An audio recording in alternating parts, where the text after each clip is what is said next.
now, you're probably sitting down watching this video. Sitting can be a nice break from a busy day. However, considering that many of us spend their entire workday at a desk, one has to wonder how sitting can affect your body and your health.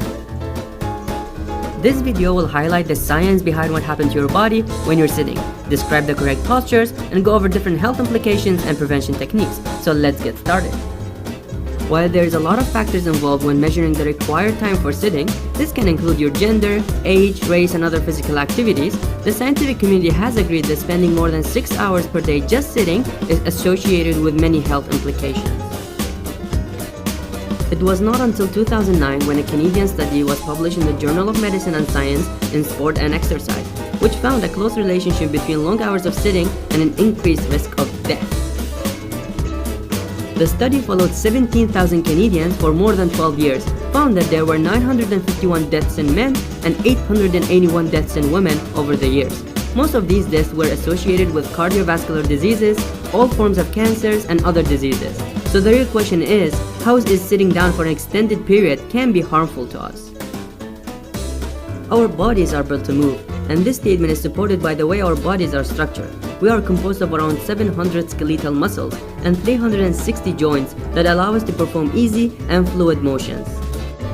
Our spine is a long structure that is made of bones and cushioned discs that allow for some flexible motion, like extension and flexation. Joints, muscles, and ligaments hold these structures together. Right now, a lot of you might be sitting with a curved back and slumped shoulders. While we all enjoy this posture, this type of sitting puts uneven pressure on your spine, and over time this causes wear and tear on your spinal discs, muscles, and ligaments.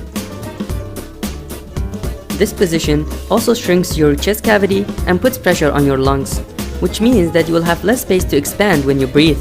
This is a problem because less oxygenated blood will be circulating in your body. We all have experienced numbness and swelling in our limbs when we're sitting for a long time. This is due to veins, arteries, and nerves in your body being temporarily blocked due to limited blood flow, which results in slower nerve signaling and a potential nerve damage. If you experience these symptoms, please talk to your health provider. In the cellular level, an enzyme called lipoprotein lipase, which exists in our blood capillaries, is known to break down fat bodies. This enzyme is shown to be almost deactivated or stopped during prolonged sitting times. As a result of this, your metabolism, for example how fast you can burn fat, is also decreased.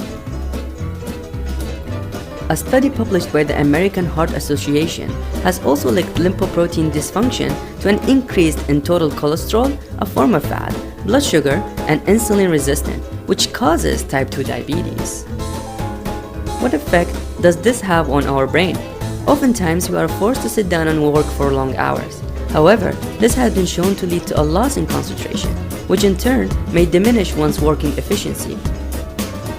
Many studies have shown that long hours of sitting is significantly tied to many forms of cancer, cardiovascular diseases, chronic diseases, pancreatic overload, and obesity exposures.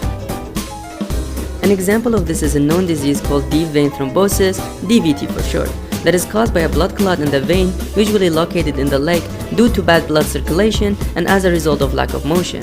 This disease is shown to be very prevalent among passengers who sit for long flights without any significant motion. Luckily, the solution to this dangerous threat are intuitive and straightforward. While we all need to be seated for long hours, try to adjust your chair to a vertical spine posture. When you're sitting down, you can also lift each leg to stretch out the calves and hamstrings. Try another exercise, squeeze your thigh and calf, focusing on each part of your leg. Tighten the muscles for a few seconds and release tension. Repeat until legs feel relaxed. While sitting, you can also raise your knee one by one toward your chest to promote circulation. And finally, take a break and stand up. In the end, we should all appreciate that our body is made for motion and not stillness. And since the video is almost over, why don't you stand up and stretch right now?